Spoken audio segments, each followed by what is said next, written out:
ये कहानी है साल 2013 की, जब गीत नाम का एक लड़का कनॉट प्लेस के बाजू में एक जगह आती है पहाड़गंज नाम की। वहाँ पे वो रहा करता था, बीपीओ में काम किया करता था। अच्छी खासी सैलरी थी उसकी, एक इंटरनेशनल बीपीओ में काम करता था, लेकिन वो कॉलिंग नहीं करता था, टेक्नीशियन का काम था। और आप सबको पता होगा कि बीपीओ में कैसे शिफ्ट्स होते हैं, मॉर्निंग शिफ्ट, नाइट शिफ्ट। लेकिन गीत का हमेशा मॉर्निंग शिफ्ट ही होता था। और उसने सबको कह के रखा था कि मैं कभी भी नाइट शिफ्ट नहीं कर सकता, मुझे करना ही नहीं है, बिल्कुल भी नहीं करना है। एंड इसी रीज़न की वजह से उसका जो बॉस था वो सुबह में उससे भर भर के काम कराया करता था, लेकिन कभी उसको रात की शिफ्ट नहीं देता था। ये सब चीज़ें होता रहा कुछ एक साल तक सब कुछ एकदम प्रॉपर था। फिर अचानक से ना गीत की ज़िंदगी में एक ऐसी रात आई जिसने ना सब कुछ बदल के रख दिया था। गीत की ज़िंदगी, उसके काम की ज़िंदगी, उसका मेंटल पीस, हर एक चीज़ ख़त्म होने गया। गाइस, पहले ही मैं आपको एक बात बता देना चाहता हूँ कि अभी आप ये वाला वीडियो देख रहे हो, ये एक हॉरर स्टोरी के ऊपर है। ये एक हॉरर वीडियो है। आधी रात में अगर आप नहीं देख रहे हो तो बहुत ज़्यादा बेहतर है, लेकिन अगर आप देख रहे हो तो प्लीज़ थोड़ी सी हिम्मत रख के देखिए, क्योंकि ये एक असली, एक सच्ची कहानी पे आधारित कहानी होने वाली। ये पूरा video it's a real story. Alright, अब ये वीडियो शुरू करने से पहले ऐसे ही और horror, mysterious and historical videos देखने के लिए सब्सक्राइब कर दीजिए इस चैनल को। अब ये कहानी शुरू होती है। सो गाइस, ये कहानी शुरू होती है एक सुबह में, जब कुछ 11 बज रहे थे। एंड गीत की आंखें खुली एंड उसने अपने अलार्म की तरफ देखा कि वो बजे जा रहा है। फिर उसने देखा कि मैं तो लेट हो गया अभी ऑफिस के लिए। उसको अक्सर अपने ऑफिस में कुछ 10 बजे पहुंचना होता था, एंड ये तो अपने घर पे अभी 11 बजे ही उठा है। That's impossible to reach now. उसने फटाफट अपने ऑफिस में कॉल लगाया, अपने बॉस को पूछा कि क्या मेरा अभी आना ज़रूरी है या नहीं है, तो मैं आऊँ या ना आऊँ। उसके बॉस ने कहा कि गीत, तुमने ऑलरेडी बहुत सारे हॉलीडेज़ ले चुके हो एंड अभी ये हम टॉलरेट नहीं कर सकते, तुमको आना ही पड़ेगा, यहाँ पे टेक्नीशियन की ज़रूरत है। फिर गीत ने बोला चलो ठीक है, मैं अभी आता हूँ। फिर बॉस ने कहा कि अभी नहीं, अभी जो दूसरा टेक्नीशियन है हमने उसको ऑलरेडी बुला लिया है, तो अभी तुम्हारा काम हम रात को ही रखते हैं। अब गीत ने सोचा कि ये बात तो एकदम सही है बॉस की, मैं इतना नुकसान तो नहीं कर सकता उस कंपनी का। हाँ, मैं हॉलीडे ले रहा हूँ, वो सब कुछ मुझे पता है, लेकिन इतनी भी हॉलीडेज़ मुझे नहीं लेना चाहिए। लेकिन जो चीज़ से गीत को थोड़ी नाराज़गी थी उससे, बॉस से, वो ये थी कि उसे रात में नहीं जाना था। बिकॉज़ वो 1 साल से कभी उसने नाइट शिफ्ट किया ही नहीं है। जब से ज्वाइन हुआ है भाई ने कभी भी नाइट शिफ्ट नहीं किया है। पता नहीं उसको ऐसा कुछ डर नहीं था, बट ऐसा था कि क्यों नहीं। दैट्स अ प्रिंसिपल फॉर गीत कि नहीं, मुझे रात में काम नहीं करना है, मुझे अपनी फैमिली के साथ रहना है। लेकिन फिर भी उसने सोचा अगर आज ऐसी गलती हो ही गई है तो फिर it's just like a punishment, I need to accept it. Guys, अभी रात के कुछ 8 बज रहे थे। गीत को अभी कॉल आ चुका था उसके बॉस का कि अभी तुमको आना चाहिए, क्योंकि जो पिछला टेक्नीशियन था वो अभी अपने घर के लिए निकल चुका है। गीत अभी अपने घर से बाहर निकल चुका था। वो अभी कैनॉट प्लेस एक जगह है, सीपी कहते हैं उसको, तो वो सीपी में पहुंच गया। सीपी के पास में एक बहुत छोटा सा ऐसा एक बिल्डिंग है जहाँ पे उसका बीपीओ ऑपरेट होता है। वहाँ पे गया एंड रात भर उसने अपना काम किया। वैसे देखा जाए तो उसका आज कुछ खास काम नहीं था एंड उसको कुछ अर्ली मॉर्निंग सुबह 5 बजे या 6 बजे उसको निकलना चाहिए था, लेकिन कुछ काम था ही नहीं। इस वजह से उसके बॉस ने कहा कि एक काम करो, अभी 3 बज रहे, तुम चले जाओ घर पे, घर जाके आराम करना। तो फिर गीत ने बोला चलो ठीक है। लेकिन उसको ये नहीं पता कि आधी रात 3 बजे, जहाँ पे इंसानों का सोने का समय होता है, वहाँ पे ऐसे और भी कुछ लोग होते हैं जो लोग भटकते हैं रास्ते पर। वो इंसान नहीं होते, उन पे भरोसा नहीं किया जा सकता। लेकिन गीत ये सबसे बिल्कुल भी वाकिफ़ नहीं था एंड एक इनोसेंट इंसान के तरीके से उसने अपने बीपीओ से बाहर कदम रखा रात के अंधेरे में। वो अभी वहाँ पे खड़ा था एंड उसको ना बहुत अलग अलग तरीके की महसूस हो रही थी चीज़ें कि कुछ तो सही नहीं है यहाँ पे। कुछ तो ऐसी चीज़ है जो कुछ तो गलत है, जिस चीज़ से मैं बिल्कुल भी फेमिलियर नहीं हूँ, वाकिफ़ नहीं हूँ, और वो मेरे इर्द गिर्द हो रहा है। वो ऑटो के लिए वहाँ पे खड़ा रहा, ऑटो रिक्शा, बैटरी रिक्शा, कुछ तो मिल जाए। कुछ भी नहीं मिल रहा था। फिर उसने सोचा चलो ठीक है, सीपी से पहाड़गंज बाजू में ही है, तो मैं थोड़ा सा चलता हूँ, क्या पता रास्ते के बीच में मुझे ऑटो कहीं पे मिल जाए। ठीक है, वो चलने लगा। लेकिन गाइस, ये रात ऐसी थी ना कि वो चल रहा था, बहुत सारे स्ट्रीट लाइट्स थे, लेकिन उसके बावजूद उसे अंधेरा महसूस हो रहा था। उसे इसका अंदाज़ा भी नहीं था, लेकिन आज अमावस की रात थी।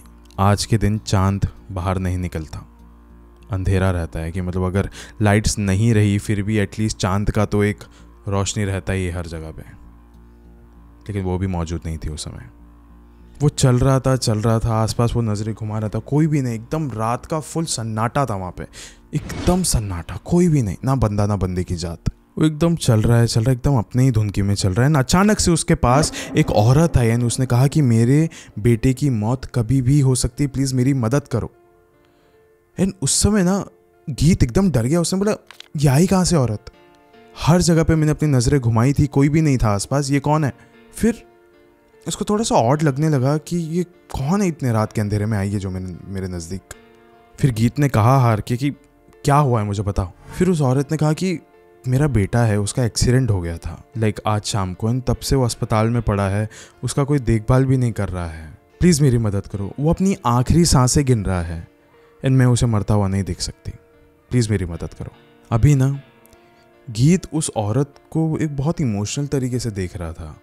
गीत को उस औरत में अपनी खुद की माँ नज़र आने लगी कि अगर मेरे साथ कभी कुछ ऐसा होगा, किसी भी माँ की औलाद के साथ कभी भी ऐसा कुछ होगा, तो वो माँ ऑफकोर्स तड़पेंगी, भीख मांगेगी लोगों से, क्योंकि वो उसकी औलाद है। वो अपनी औलाद को अपने नज़रों के सामने मरता हुआ तो नहीं देख सकती।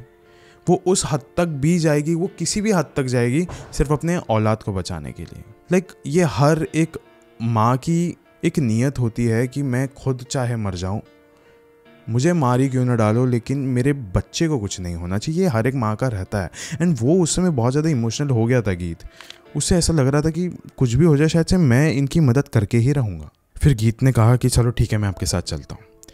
उस औरत ने उस गीत को एक गवर्नमेंट टाइप के एक हॉस्पिटल में लेके चले गई वो। एंड वहाँ पे उसने देखा कि आसपास कोई भी डॉक्टर नहीं है, लिटरली कोई भी डॉक्टर नहीं, सिर्फ खाली ऐसे पंखे वहाँ पे चल रहे हैं। नर्सेस बहुत कम, एक दो चार ही दिख रही है वहाँ पे। एंड एकदम दूर उसने देखा कि वहाँ पे उसका बेटा लेटा हुआ है, खून में एकदम ज़्यादा लथपथ। उसने कहा कि ये अकेला क्यों है यहाँ पे? ना इसको किसी ने सलाइन चढ़ाई है, ना किसी ने इसको पानी दिया, ना इसका खून साफ किया गया है। ये सब कुछ क्या हो रहा है? वो गया एक नर्स के पास गीत, एंड उससे कहा कि ये लड़के के साथ क्या हो रहा है? ये जो नंबर ये है उस स्ट्रेचर का, उस लड़के के साथ क्या हो रहा है? फिर उस नर्स ने बोला कि यार इसकी माँ गई थी बाहर पैसों का इंतज़ाम करने के लिए, अब तक आई नहीं है वो, तो हम इसका इलाज कैसे शुरू कर दें? फिर गीत ने कहा अरे मैं देता हूँ ना पैसे, उसका इलाज करो शुरू। और वैसे उसकी माँ के बारे में जो आप कह रहे हो, वो माँ अभी आ चुकी है वापस और मेरे साथ ही आई है वो, तो आप उसका टेंशन मत लीजिए, मैं अभी इसका पूरा पैसा भरता हूँ, इसका जल्दी से जल्दी ऑपरेशन स्टार्ट कीजिए। फिर उस नर्स ने भी कहा कि हाँ इतना कोई बड़ा ऑपरेशन नहीं है, छोटा सा है, बच जाएगा वगैरह वगैरह। फिर गीत उस माँ की तरफ गया। वो माँ बहुत ज़्यादा रो रही थी उसके बच्चे के पास बैठ के। उसने बात किया कि हाँ मैंने सारा पैसा भर दिया है, आपको कोई भी टेंशन की अभी ज़रूरत नहीं है, आप अभी एकदम बेखौफ होकर यहाँ पे रहो, और जहाँ तक आपके बेटे का सवाल है तो इसको ज़्यादा कुछ प्रॉब्लम नहीं होगा, ये बच जाएगा। नर्स ने भी मुझे बोला है कि बहुत कम चोटें लगी है उसको, जो कि हील हो सकता है, बहुत जल्दी हो जाएगा हील, लेकिन आपको डरने की ज़रूरत नहीं, अभी जस्ट ऑपरेशन स्टार्ट हो जाएगा। फिर वो जो माँ थी ना वो बहुत ज़्यादा खुश हो गई थी। एंड फिर ना वो जो औरत थी ना वो खड़ी हुई एंड उसने गीत को ना आशीर्वाद दिया कि मतलब कि तू हमेशा ज़िंदगी में सफल ही रहेगा, तेरे साथ कभी भी कुछ गलत नहीं होगा, ऐसा आशीर्वाद दे रही थी। एंड गीत भी बहुत ज़्यादा खुश हो गया था कि मतलब पैसों का मैंने सही जगह पे इस्तेमाल किया है आज। And he was literally very happy. फिर उस माँ को उसने कहा कि मैं आऊँगा कल, आपके बेटे को देखने के लिए आऊँगा मैं, ठीक है?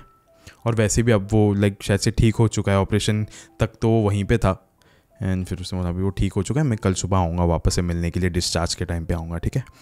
एंड फिर वो मुड़ गया अपने घर जाने के लिए। एंड अभी इतना कुछ ज़्यादा समय नहीं हुआ था, सिर्फ 1 घंटा बीता था, सुबह के 4 बज रहे थे अभी। एंड वो वापस अपने घर की ओर चल रहा था। रास्ते पे धीरे धीरे करके उसको लोग दिखने लग गए, सब कुछ दिख रहा है तो उसको एकदम नॉर्मल लगने लगा है ना। ऑफकोर्स उसको खुशी हो रही थी कि उसने किसी की तो मदद करी है। फिर वो ना उसी जगह पे आ पहुंचा जहाँ पे उसको वो औरत दिखी थी। एंड फिर वो वही सब कुछ याद कर रहा था, मैंने कैसी उनकी मदद करी है एंड ऑल। अगर वो यहाँ पे नहीं आती तो शायद से वो बच्चा नहीं बच पाता।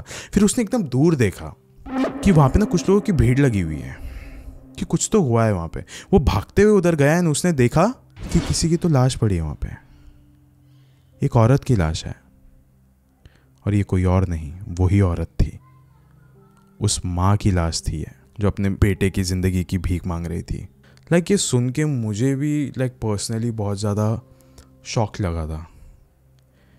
गीत को भी उस समय शॉक लगा था कि जस्ट अभी आधे घंटे पहले मैं इसी औरत के साथ था, अभी यहाँ पे अब उस औरत की लाश पड़ी मेरे सामने। उसने पूछा आसपास कि क्या हुआ, फिर आसपास के लोगों ने कहा कि नहीं अभी की नहीं, अभी अभी देखा है हमने इसको, लेकिन इसकी मौत तो 6-7 घंटे पहले ही हो चुकी है, 6-7 घंटे पहले मर गई थी। एक्चुअली ये अपने बेटे की दवाई लेने के लिए एक मेडिकल शॉप में जा रही थी एंड उस वक्त एक ट्रक ने इसको उड़ा दिया था। ये सब कुछ सुनने के बाद गीत वॉज लाइक ये पॉसिबल कैसे है, ये पॉसिबल हो ही नहीं सकता। जस्ट आधे घंटे पहले मैंने उसके बेटे की जान बचाई है, ये कैसे हो सकता है। एंड कोई भी उसकी बात नहीं मान रहा था, कोई भी नहीं मान रहा था उसकी बात। एंड गाइस मैं आपको एक बात बताऊँ, ये जो कहानी मैंने आज आपको सुनाया है ना, ये कोई एक किस्म की कहानी नहीं है। ऐसी कहानी मैंने बहुत बार सुना हो कि किसी एक पेरेंट की मौत हो गई हो एंड वो स्टिल अपने बच्चों के लिए या फिर कुछ करने के लिए वो वापस आ गया हो एक पैरानॉर्मल अवतार में।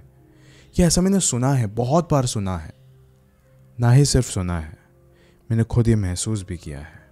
मेरे साथ भी एक ऐसी ही घटना हुई थी काफ़ी समय पहले।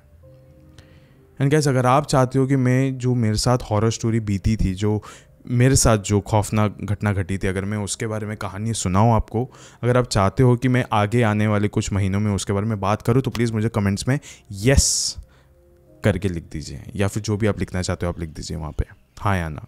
गाइस आज इस वीडियो के अंत में ना मैं आपसे बस इतना ही कहना चाहूँगा कि रिस्पेक्ट योर पेरेंट्स। आप अपने दोस्तों की रिस्पेक्ट करो या ना करो, अपनी गर्लफ्रेंड्स अपने वाइफ की रिस्पेक्ट करो या ना करो, लेकिन अपने पेरेंट्स की रिस्पेक्ट आपको हमेशा करनी चाहिए।